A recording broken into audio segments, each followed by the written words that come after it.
AMD just dropped a lineup that's making Intel sweat harder than a gaming laptop on a summer day. 7 processors, each built for a different warrior. Whether you're chasing frames in competitive gaming, drowning in 4K timelines, or building a killer PC on a budget, there's a chip here with your name on it. By the end of this video, you'll know exactly which one deserves your cash. Links are in the description, so let's find your perfect match.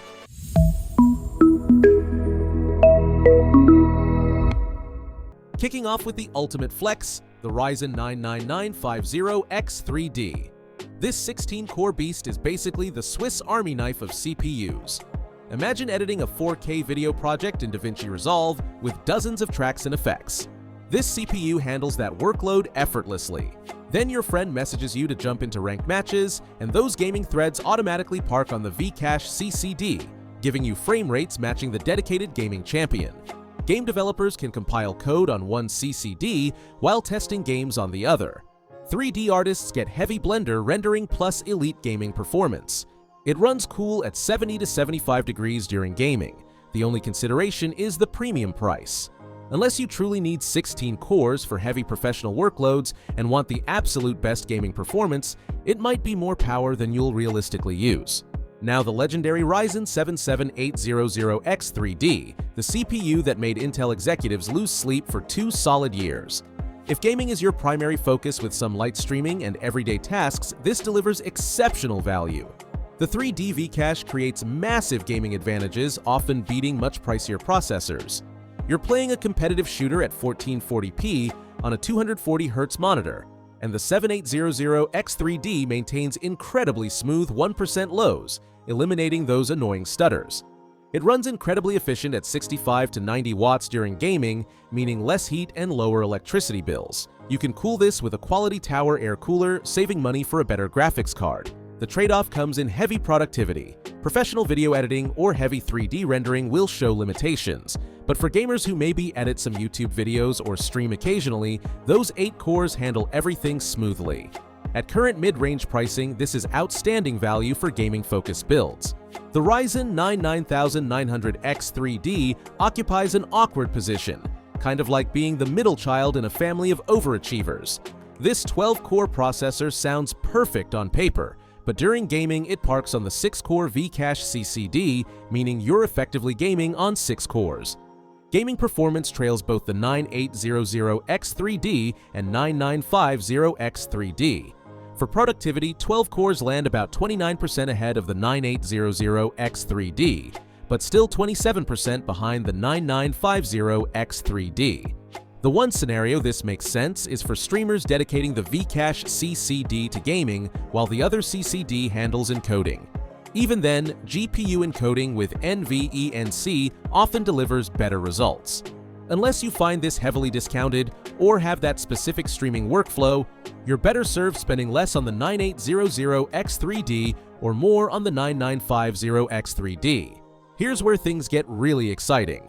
The Ryzen 7 9800X3D is objectively the fastest gaming CPU available anywhere, and it's the first X3D chip that doesn't sacrifice productivity. AMD put the 3D Vcache below the compute die, eliminating the thermal bottleneck. This means higher clocks, better temps, and full overclocking support.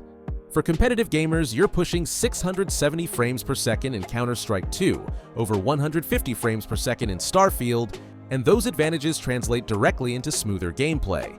But here's what makes this revolutionary. It beats the 9700X in many productivity tasks thanks to that higher 120-watt power budget. Content creators who game will appreciate editing videos in Premiere Pro with excellent performance, then switching to gaming for maximum frame rates. Thermals run between 60 and 80 degrees during gaming. The challenge is availability. Stock has been scarce, so be patient and grab it at regular retail rather than paying scalpers.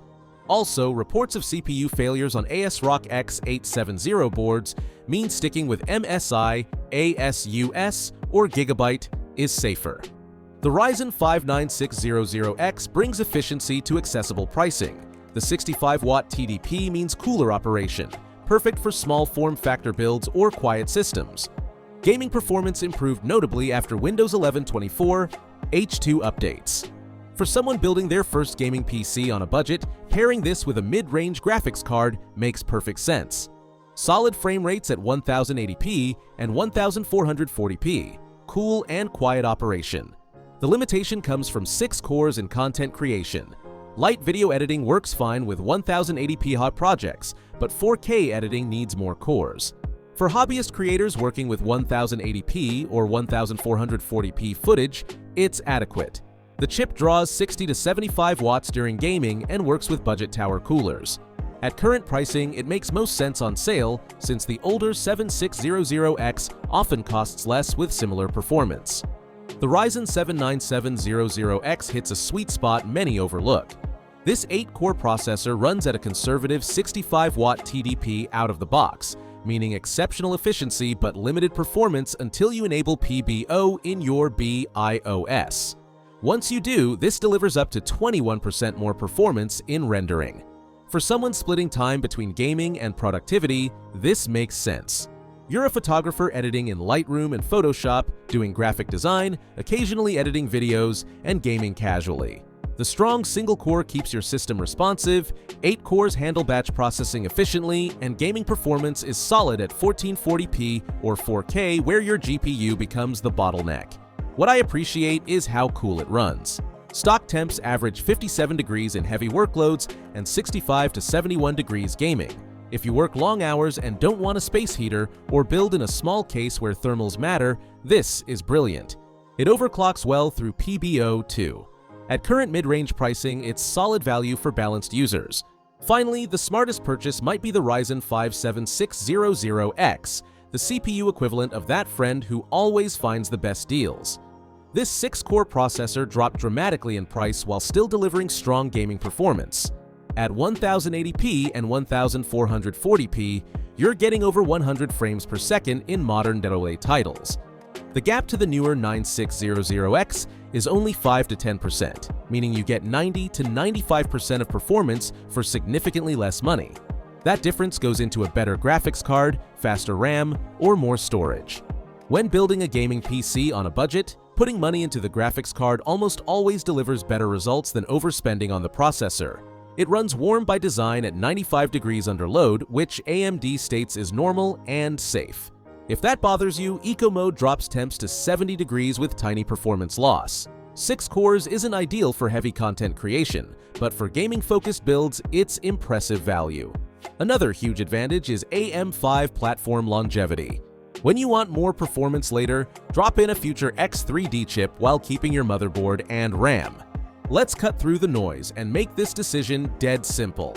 Competitive gamers chasing maximum frame rates, buy the 9800X3D if you can find it in stock, or grab the 7800X3D, which delivers 90% of the performance at a friendlier price.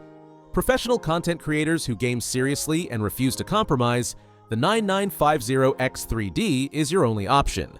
Building a balanced system for work and play, handling video editing, graphic design, and casual gaming, the 9700X gives you 8 efficient cores that handle everything smoothly.